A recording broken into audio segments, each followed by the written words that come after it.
Olá, bom dia para todos. Vamos à primeira parte da aula prática 6. Vou preparar isto para usar o Eclipse.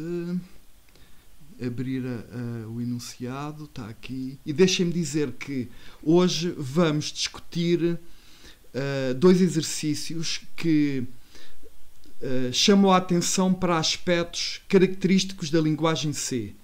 Exercício 31 e 32. Pronto. E antes até de ler o enunciado, o melhor é criar aqui um projeto. Olha, a perspectiva corrente é ao Camel, vou mudar para a perspectiva do CC++ e vou criar um projeto. Ok, eu estou a seguir as regras que estão escritas na própria aula 6. Vou criar o projeto assim, deve ser Managed. Vou dar um nome, vou-lhe chamar prática 6. E já agora vou escolher aqui um projeto que já tem um main pré-definido. Pronto, cá está. Há aqui uma função main que já escreve alguma coisa no ecrã. Já agora tentar correr. Olha, correu bem à primeira. Cá está o resultado da execução. Agora, este main não me vai interessar e, portanto, vou apagar isto. Agora, então vamos ver o exercício 31. Ok, o objetivo do exercício 31 é chamar a atenção de que o compilador de C tem a liberdade de reorganizar as expressões desde que respeita as regras de matemática. Por exemplo, estão a ver esta expressão f de x mais g de x. O compilador tem a liberdade de trocar a ordem das subexpressões e sabem, matematicamente o resultado é o mesmo. Portanto, até pode ser bom para o compilador ter mais oportunidades de otimização do código. E é realmente, a razão original era esta. Pronto, a questão de otimização. Eu já vou dar uma segunda razão, mas realmente, originalmente, era por questões de otimização do código. Até podíamos ter assim coisas do género f de x mais f de x, e por que não converter isto em 2f de x, que em princípio terá a execução mais rápida. Agora, de qualquer maneira, isto tem problemas, pode dar problemas, porque se a função tiver efeitos laterais, por exemplo, se escrever algo no ecrã, pronto, estão a ver, esta versão que eu agora apresentei só vai chamar a função f uma vez, e portanto o output muda. Portanto, isto é uma coisa que deve ser discutida. Mas já vamos discutir mais. Vamos tentar resolver o problema concreto. Portanto, pede-se aqui um programa que tem estas duas funções já definidas. Portanto, vamos analisar isto. Olha, aqui há uma variável global. Porquê é que há uma variável global? É para termos um efeito lateral. Efeito lateral pode ser uma escrita no ecrã ou, por exemplo, alterar uma variável mutável. Neste caso é partilhada pelas duas funções. Eu não digo que este código seja recomendável, mas eu quero mesmo criar uma situação um bocado anormal, para aprendermos alguma coisa com isto. Portanto, são dadas duas funções e uma variável global. E agora, perguntam-nos o seguinte. Eu hei de transformar isto em código, mas para já é só para raciocinarmos. Olha, imaginem que, por exemplo, na função main surge esta sequência de código que estamos aqui a ver. Vou aumentar. Ok, portanto, olha, reparem. Atribuímos o valor 10 à variável global de x. E agora fazemos esta chamada. S1 recebe aquilo. E depois voltamos a pôr o 10 na variável de x e chamamos ao contrário. Porquê é que isto é chamado pelas duas ordens? Porque nós queremos tentar perceber o efeito... Pronto, a questão é a seguinte, é que este código de cima, esta atribuição aqui, nós nunca sabemos por que ordem o compilador de C avalia isto. Ele pode avaliar isto da esquerda para a direita, como está aqui escrito, mas ou da direita para a esquerda. E, portanto, eu coloquei em baixo a segunda alternativa, até para podermos testar o que é que acontece. Em todo o caso, assumindo que as expressões são avaliadas da esquerda para a direita, é o que aqui se pede, a pergunta é, qual o valor que fica em S1 e S2? Vamos pensar, ok, o x começa a valer 10, portanto, o x vale 10, e vamos então avaliar esta expressão que está a cor de laranja, da esquerda para a direita. O que é que vai acontecer? Bem, a função f começa por ser chamada com 10. Portanto, o a vale 10. Ok? Portanto, foi chamado com 10. E o que é que ela faz? Faz 10 mais 1 dá 11 e atribui à variável global o valor 11. Neste momento o x está a valer 11 e retorna 11. Portanto, a primeira metade da soma vale 11. Concorda, não é? Portanto, ele recebeu 10, atribui-o à variável global 11 e retorna à variável global. Portanto, o resultado é 11. Pronto. E, entretanto, o x ficou a valer 11. E agora, vamos avaliar o lado direito. O que é que agora vai acontecer aqui? Bem, a função g vai ser chamada com que valor? Com o valor 11. Pronto. Portanto, aqui o x vale 11. O a vale 11. O a, aqui. Pronto. Porque passámos o valor 11 para ali. E agora, o que é que ele está a fazer? Está a fazer 11 menos 1. Portanto, o x fica a valer 10 e ele retorna 10. Portanto, isto vai valer, se eu não me enganei, vai valer 21. Pronto, a chamada de cima. E a de baixo? Ok, comecemos tudo do princípio. O x começa a valer 10. Pronto, chamamos o g com 10. Ou seja, internamente o a vale 10. E o que é que ele faz aqui? Faz 10 menos 1 dá 9. E coloca no x, coloca o valor 9 e retorna 9. Portanto, agora temos 9. Mais, e agora o x ficou a valer 9, não é?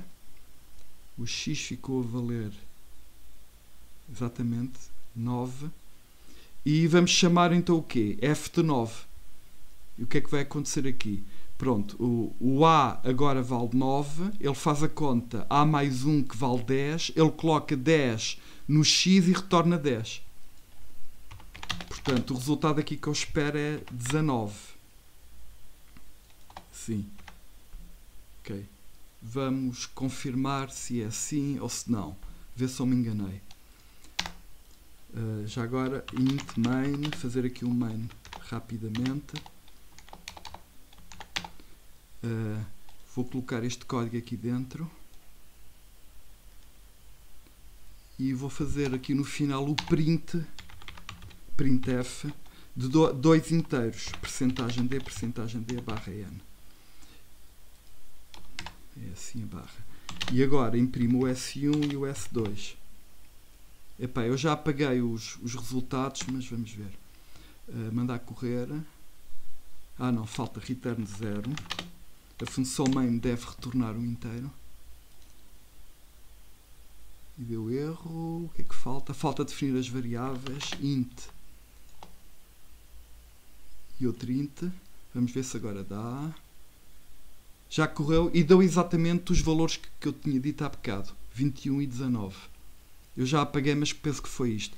Deixa-me repensar o segundo caso. Portanto, começa com 9, dá 9 e depois passa... exatamente, e passa para 10. Pronto. Isto significa o seguinte, é que em geral em C, qual o valor desta expressão que está a cor de laranja? É assim, a verdade é a seguinte, depende do compilador de C que estão a usar. Em alguns compiladores dá 21, noutros dá 19. Pronto. Será que isto é bom ou é mau? Pronto, pode ser visto como algo de negativo. No entanto, é um aspecto bom ao qual eu dou bastante valor. É que uma pessoa que faça um programa desta maneira horrível, que tem este efeito, que usa muitos efeitos laterais, neste caso desnecessariamente, deve ser evitado. Estão a ver? O comportamento do programa deve ter uma lógica que é imune à ordem de avaliação. Se esta operação é comutativa, a execução do meu programa deve ser imune à ordem de avaliação.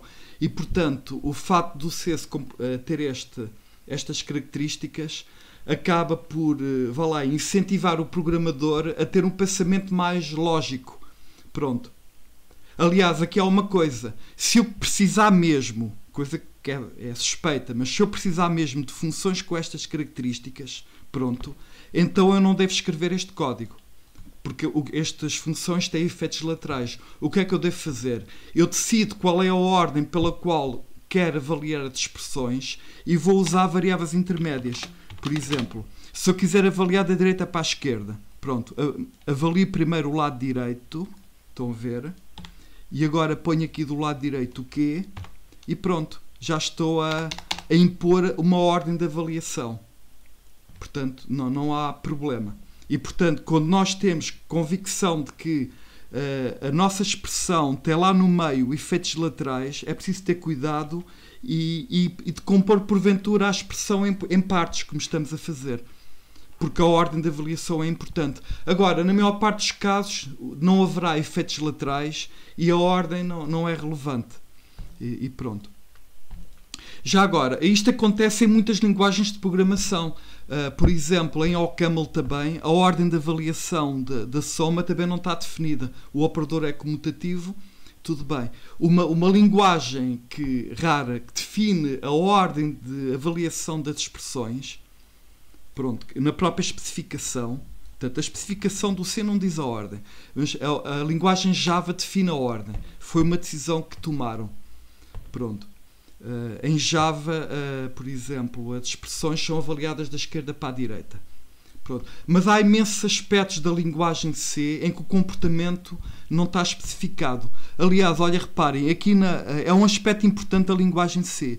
Eu mesmo aqui na página de LAP, aqui na coluna, na parte esquerda, onde eu tenho alguns links importantes do C, eu até tenho aqui um link que fala do comportamento não especificado, em geral, em várias linguagens, mas aqui fala-se bastante do C também. Há muitas linguagens que têm estas características. Digamos, a especificação da linguagem é baseada na lógica e não se especificam aspectos à partida desnecessários. Pronto.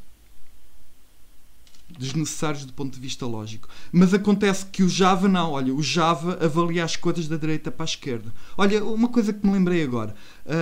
Por exemplo, em C, a própria ordem de passagem dos argumentos não está definida. Há compiladores que passam os argumentos da esquerda para a direita, outros da direita para a esquerda. Como é que nós podemos testar isto no compilador que eu estou a usar? Olha, posso fazer assim. Querem ver, por exemplo, uma função, por exemplo, H, para inventar uma função nova, H, que retorna o próprio argumento A. Ok. Isto é um extra, não está no enunciado, mas lembrem-me agora. Ok, mas ela faz um print, que é um efeito lateral. Ela imprime o valor de... Não, esta imprime... Ok, o valor de A. Pronto. Esta função H. E tenho aqui uma função J, com dois argumentos inteiros, int A e B, e esta função, o que é que faz? Ok, calcula o A mais B, não é que seja muito importante, A mais B. Pronto, e agora, aqui é que está o meu ponto. Eu quero imprimir o resultado de chamar a função J com duas chamadas do H lá dentro, H de 1 e H de 2, assim.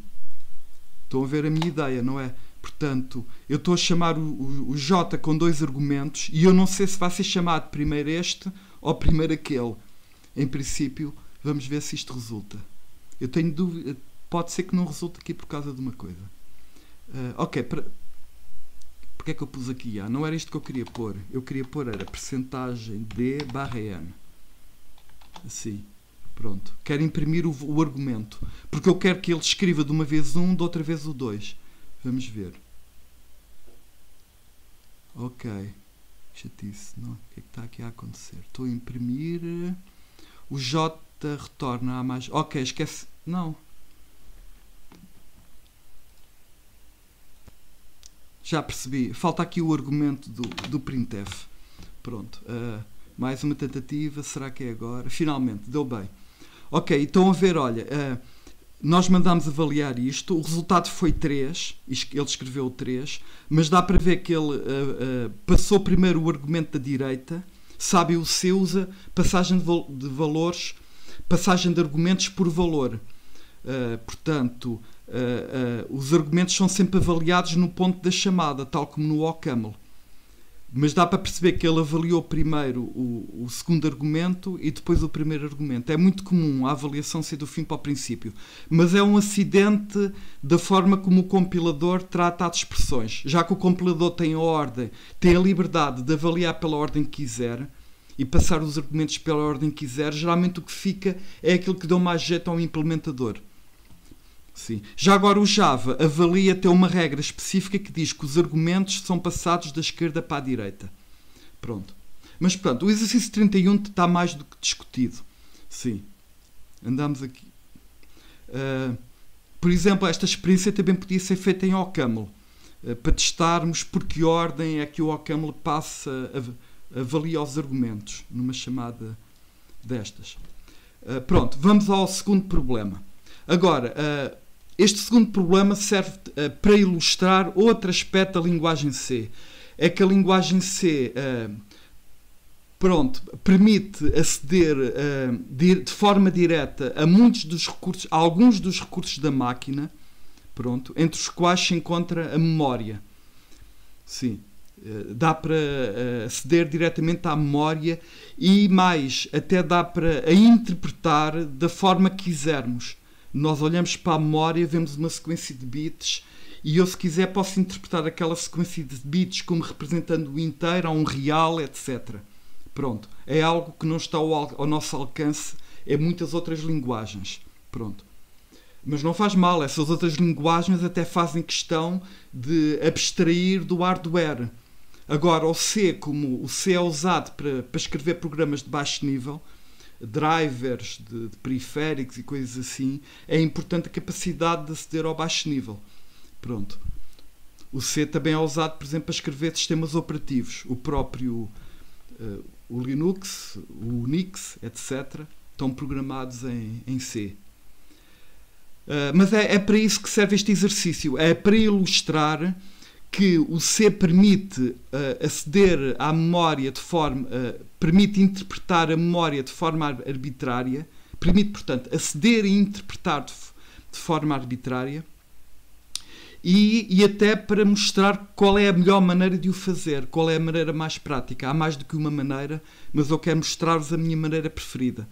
Que é, pronto. Olha, para começar, eu vou apagar este código e vou copiar para aqui para o Eclipse o código oferecido de partida. E depois vamos tentar perceber este código antes de resolver o exercício. Porque reparem, há aqui muito código dado, mas as duas funções críticas estão por fazer. Pronto. Já agora, se eu mandar isto correr, isto já compila ou não?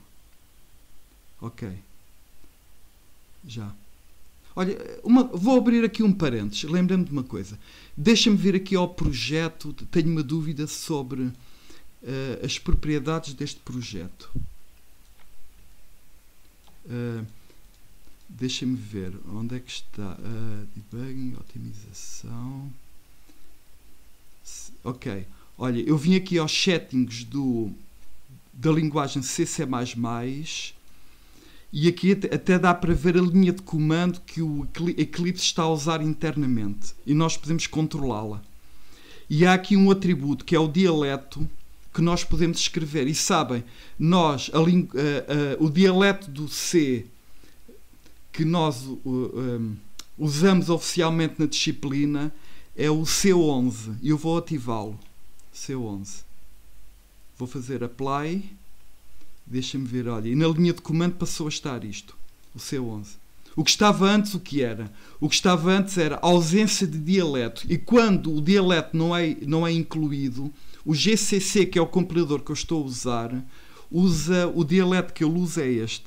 É o standard, uma coisa inventada por eles, que é o GNU 11. Pronto. Basicamente é a versão C11 do C com algumas extensões. Pronto.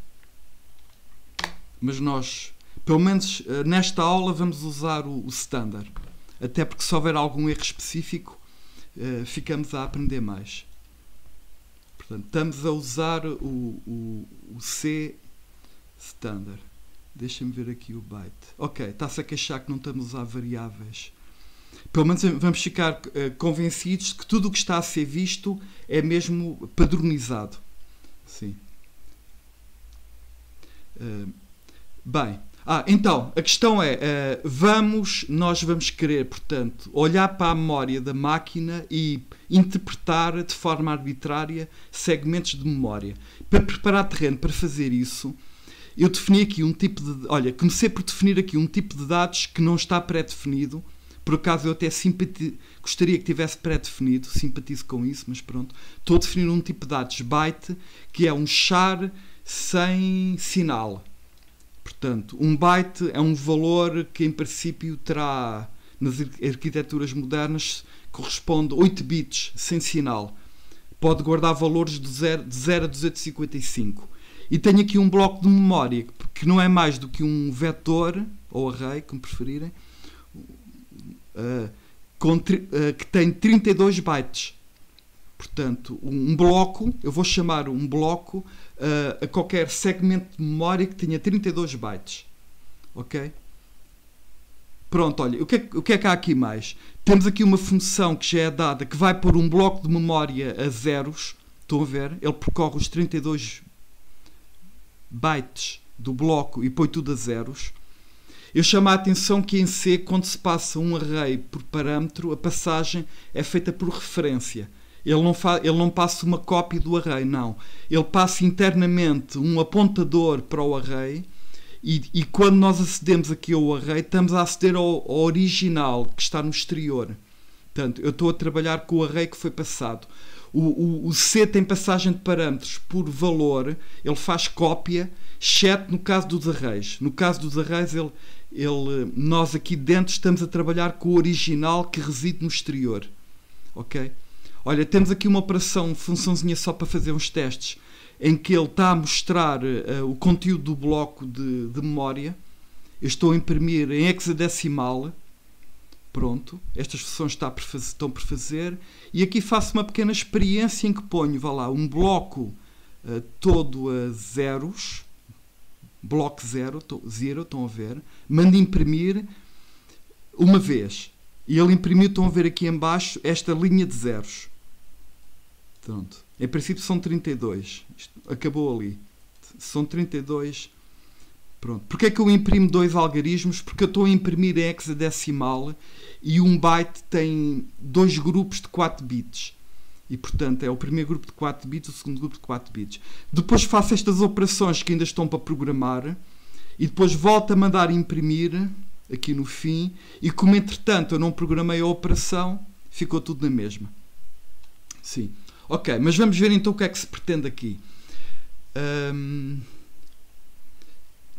Bem, o que nos pedem é o seguinte, onde é que está o enunciado? Está aqui. Portanto, onde é que está a explicação? Pede-nos para... Ok, para programar esta função, que tem este nome estranho, o nome é block fill char int double. Pronto, este é o nome da função. Mas olha, o que ela faz é muito fácil de explicar. Estão a ver, olha, ela recebe um bloco e recebe um char, um inteiro sem sinal e um número real. E o objetivo, de acordo com o que está aqui escrito, é guardar estes dados no início do bloco, de seguida, e sem qualquer alinhamento. Portanto, não há aqui qualquer alinhamento baseado na word ou assim. Portanto, queremos tudo encostadinho à esquerda. Byte a byte. E, portanto, é o desafio. Conseguir arrumar. Eu já preparei aqui uma coisa, por causa para nos ajudar aqui a pensar. Arranjei aqui um diagrama, vai aparecer agora vindo de cima, não se assustem. Fiz isto com uma folha de cálculo, com a formatação. Tenho aqui o exemplo de um bloco, não sei se está completo. 1, 2, 3, 4, 5, 6, 7, 8, 9, 10, 11, 12, 15, 16, 17, 18, 19, 20, 21, 22, 23, 24. Haveria mais, portanto, reticências. Ele continuaria. É o início do bloco. Pronto. E o objetivo desta função... Ok, é difícil ter tudo ao mesmo tempo aqui. Já sei, vou arrastar isto aqui para a direita, assim. Dá para ver o início. Ok, já nos dão esta linha aqui, portanto, sugerem que nós vamos preencher o bloco usando um apontador para byte. Pronto, tudo bem. E essa parte já aparece aqui no diagrama da direita. Temos aqui o bloco e eu já tenho um apontador para byte, que é aquela setinha, a apontar para o início. É a situação inicial que está aqui. E agora é que vai iniciar-se o desafio. Ok, pronto. Primeiro ponto. Eu quero guardar o char C no início do bloco. Pronto. Como é que se escreve na posição apontada por um apontador? É usando o operador asterisco. Em princípio basta fazer isto, assim. Estão a ver, o PT aponta para bytes, de acordo com o que está em cima. E eu vou ao sítio apontado pelo PT e coloco lá o char C. E não deu erro. Portanto, pelo menos erro de compilação. E parece correto, sim. Portanto, olha, e já agora, no exemplo que temos aqui, o byte que vamos pôr corresponde ao char A. E, portanto, olha, até vou pôr aqui um Azinho, só para ficar registado que, vamos imaginar, já escrevemos aqui um A. Pronto.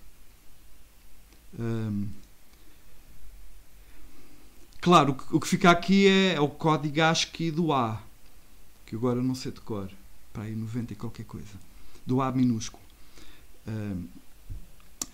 Pronto, e agora esta parte foi fácil, portanto já arrumei o A dentro do bloco e agora vou ter de pôr a seguir, nas palavras a seguir, agora guardar o inteiro. E agora é que eu vou ensinar, vá lá, a técnica melhor para fazer isto. Olha, eu vou fazer, para começar, vou fazer o PT avançar. Eu quero que o PT passe daqui para aqui. Avançar uma casa. Como é que eu faço aqui? Bem, há mais do que uma maneira, mas a mim eu prefiro fazer assim. Eu vou somar ao PT o size of de um char. Pronto. É verdade que eu sei que um char ocupa um byte e eu podia ter feito só PT mais. Pronto.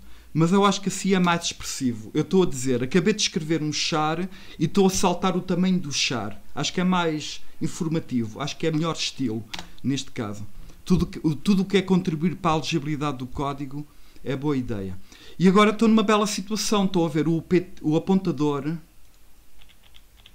já está a apontar para a zona de memória onde eu vou guardar o inteiro. E agora é que surge... E agora, como é que eu faço? Será que eu posso fazer isto?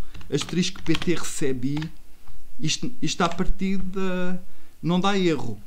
Mas isto não faz o que nós pretendemos. Porque, reparem, o PT é um apontador para byte. E, portanto, o que está a acontecer é que eu estou a copiar, é verdade, o valor de I para uma posição de memória, mas essa posição de memória só tem capacidade para guardar um byte.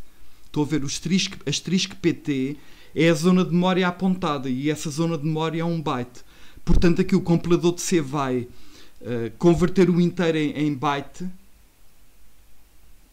vai fazer uma despromoção de tipo, por exemplo. Basicamente, ele vai aproveitar apenas os últimos bits do inteiro e vai guardar no sítio apontado. E vai escrever a parte final do I aqui neste sítio. Pronto. E não é isto que nós pretendemos. Eu quero escrever o I usando vários bytes. Pronto. E será que eu vou decompor o inteiro agora em bytes, usando divisões, etc? Não. Pronto. Vou usar. Reparem como é simples. Olha, o PT é o apontador para byte. Vou pôr aqui um cast. E vou dizer assim. O PT, afinal, é um apontador para inteiros sem sinal. Fazer assim. Pronto, bastou isto e isto resolve o problema. Reparem bem na expressão da esquerda. O que temos à esquerda é um apontador para byte. Eu estou a dizer, olha, estou a converter isto para um apontador para inteiro sem sinal. E sabem, em C os apontadores de forma geral são convertíveis uns nos outros. Pronto. E atendendo agora que isto é um apontador para inteiro sem sinal, ponho ali o asterisco. E, portanto, estou a falar da coisa apontada. E qual é a coisa apontada por este comboio todo? Este comboio todo com o tipo modificado é já um inteiro sem sinal. Portanto, a atribuição funciona impecavelmente. Ele atribui. Já vamos confirmar isso. Portanto, olha, eu penso que nesta máquina os inteiros têm 4 bytes. E, portanto... Vou pôr aqui umas reticências, imaginar que... Não, vou pôr cardinais, assim. Não, é melhor pôr só um. Isto é para simbolizar, eu não sei qual é o valor agora de cor, só para simbolizar que em princípio estive a preencher 4 bytes. Assumindo que os inteiros são 32 bits, porque se forem de 64 bits já seriam 8 bytes. Mas geralmente os inteiros são de 32 bits. Os longs é que costumam ser de 64. Mas isso depende do compilador. Já agora, a norma do C até diz uma coisa curiosa, que é uma regra antiquíssima. Diz, os inteiros têm que ter no mínimo 16 bits.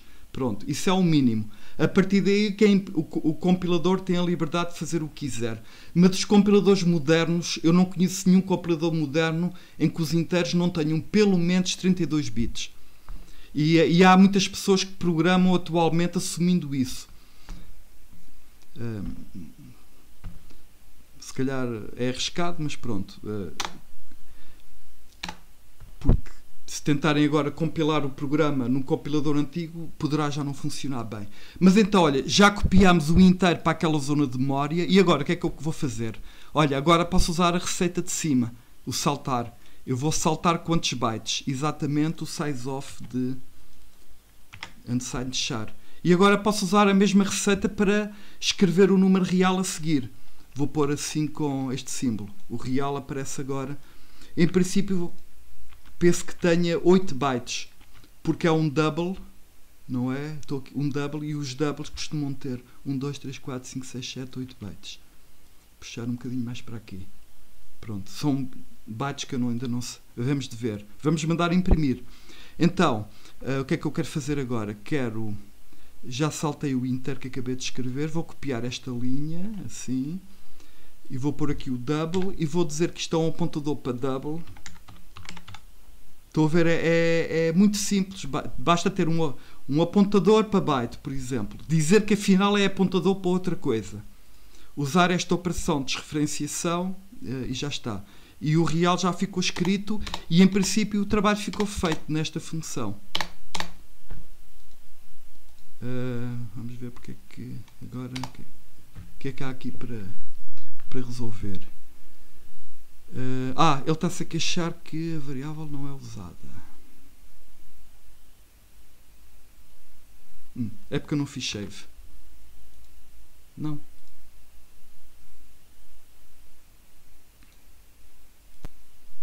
Ok, o que é que aconteceu aqui? Eu fiz uma pausa no vídeo para tentar perceber o que estava aqui a acontecer. O problema resolveu-se quando eu mandei correr. Pronto, o plugin tem umas coisas misteriosas. Supostamente, ao fazer save, o programa é compilado e os warnings são atualizados ou desaparecem. Mas às vezes há coisas que eu não percebo porque que só se resolvem mandando correr. Então vamos mandar correr isto e ver, ok, o resultado disto. E agora vamos certamente olhar para isto com muita curiosidade. Vamos ver os valores que estão a ser escritos. Olha, o primeiro é o A. E estão a ver, olha, o que está aqui é o código ASCII do A, escrito em hexadecimal. Isto é hexadecimal. Reparem, porque eu estou a mandar escrever usando aqui o X. Quer dizer, se fosse decimal, punha D. Pronto. E estou a mandar escrever com 2 algarismos, etc. Pronto, aquele é o formato. A seguir vem o inteiro. Qual é o inteiro que eu estou a mandar escrever? Olha, reparem bem. Conhecem este operador, o til 0. O 0 é um inteiro com os bits todos a 0. E esta operação de til complementa os bits. Troca tudo. Portanto, os zeros passam a uns. O que eu estou aqui a mandar é uma word com todas as coisas a 1. E os bits a 1. E vamos confirmar. Estão a ver? Há aqui 4 bytes, todos com uns. Porque F é o valor hexadecimal que representa 4 bits a 1. É 1. A segunda metade também tem. Portanto, temos aqui uma sequência de 32 uns bem visíveis. E agora o valor real. Pronto, isto é que nós não conseguimos perceber, mas há aqui 8 bytes que representam o valor real. E depois regressam os zeros iniciais, onde não chegamos a escrever. Portanto, isto é muito interessante. Estamos aqui a verificar exatamente aquilo que estava planeado. Aqui eu esqueci-me foi de fazer avançar a setinha. eu depois de escrever o D, ok, para escrever o real, isto aponta para ali, e eu aqui no final achei que não valia a pena fazer avançar o PT, porque o PT já não é mais usado, é local, desaparece, portanto pode ficar ali. 1, 2, 3, 4, 5, 6, 7, 8, está ok. E portanto isto é interessante. Agora, falta fazer a operação inversa, que é, dado um bloco, ir lá sacar esta informação que estamos a ver. Um char, etc, etc. Então, vamos a isso. Portanto, tenho um bloco. Vou-me pôr outra vez no início do bloco, com a setinha, assim. Esta atribuição faz isso. E agora, eu quero imprimir printf um char. Bem, o formato dos chars é assim. Não, percentagem C. E vou imprimir numa linha isolada. Pronto. E agora, como é que eu acedo ao char? Pronto, por acaso é um byte e basta escrever asterisco PT. E já estou a ver, o PT aponta aqui para o início. E através do PT, como ele é apontador para byte e como eu sei que um char ocupa o mesmo espaço de um byte, isto funciona bem. E tudo bem. Mas olha, eu se quisesse ser mais, um pouco perfeccionista, eu posso dizer o seguinte, pronto, char, isto assim é um bocadinho mais rigoroso, pensando bem. Não é bem perfeccionismo, é mais, melhor estilo. O PT é apontador para byte, digo que ele afinal é apontador para char e vou sacar o char, que lá está. Se o compilador de C fosse menos permissivo, ele até daria um erro aqui. Ele considerava que um byte era incompatível com um char, porque um byte não tem sinal e um char tem sinal. Mas o C permite misturar chars com bytes e, portanto, não dá erro. Mas assim, de qualquer maneira, eu gosto mais assim. Ok? E, portanto, olha, já mandei escrever, digamos, o A. E agora? Vou ter que escrever o inteiro que vem a seguir. Está aqui. Vou agora usar a parte de baixo. O que é que eu faço? Olha, o que eu faço é, vou fazer o avanço que já sabemos fazer e vou mandar escrever agora o inteiro, que é sem sinal. O inteiro sem sinal escreve-se assim. U. Pronto. Há imensos formatos. X é hexadecimal, O é octal, U é assim. U quer dizer é sem sinal. Simplesmente. Penso que é em decimal sem sinal. Já vamos ver. Não me lembro bem. E agora vou pôr aqui então. O que eu vou fazer a seguir é indispensável. Agora tenho que dizer que o PT aponta para um inteiro sem sinal e vou buscar o valor. Pronto, cá está. E agora salto para o seguinte e vou mandar imprimir o real. Cá está. Agora ponho aqui double. E em princípio para escrever reais nós usamos, eu costumo usar o F, não é? Pronto. F quer dizer float. Pronto, é um floating point number. Pronto, save. Estou a ver, eu fiz save e este warning ele está a dizer, o PT não está em uso. Eu agora comecei a usar o PT, faço save e o compilador continua a insistir naquilo. Mas por algum motivo quando eu mando... Olha, eu vou tentar compilar sem mandar correr, aqui à mão. Por exemplo, como, olha, fazer o clean do projeto. Olha, limpou por acaso. Eu depois de fazer o clean, ele foi compilar automaticamente porque tem esta coisa ativada. Também podia desativar o automático, mas pronto, convém ter o automático ligado nos projetos. Portanto, agora desapareceu o earn. Pronto, fiz o clean, em desespero. Mas agora o que é interessante é mandar correr isto e ver o que é que vai aparecer. Mandar correr. Ok, vamos então ver. Ok, isto é o resultado de preencher o bloco. Pronto, isto é o resultado de sacar informação. E agora dá para ver, olha, nós fomos ao bloco e conseguimos obter nesta linha realmente um char. Cá está o A, inicialmente metido. Estou a ver, metemos o A neste ponto do código e agora guardamos no bloco de memória a baixo nível e conseguimos ir buscar. A seguir temos o inteiro. Pronto. Ok, eu sei de cor isto. Este é o maior inteiro sinal que se pode guardar, assumindo que os inteiros têm 32 bits. Na verdade, isto significa 2 levantado a 32 menos 1. Pronto. É um valor que eu até sei de cor, que é tipo 4.000 milhões. É porque não tem sinal. Se tivesse sinal, o maior valor possível era 2.000 milhões. Mas depois podíamos ter valores negativos. Pronto. E agora há aqui um mistério. O real ficou 0. Ora, nós guardamos um valor diferente de 0. Por acaso está muito perto do 0. Qualquer coisa é levantado a menos 22, mas não é 0. E estamos a ver aqui os bytes todos. Estão a ver? E aparentemente pode ser que isto seja 0, mas é estranho. O que é que se passa aqui? Olha, já agora, vamos tentar pôr o mesmo 0. A ver qual é o padrão interno, a ver se o 0 é esta coisa ou não. Porque nós aqui conseguimos ver como é que... Olha, é curioso, dá aqui para ver uma coisa. O 0 real, pronto, é mesmo representado por 8 bytes a 0. É interessante. Pronto, portanto, o problema que tivemos há de ter outra fonte. Por que razão é que ele está a escrever 0? Vamos repetir. Portanto, temos aqui um real que não é 0, mas está a aparecer como 0. Bem, alguém está a ver? Eu fiz isto de propósito. Porque, ok, sabem, há vários formatos que podem ser usados para escrever números reais. E o formato F é o formato, digamos, comercial.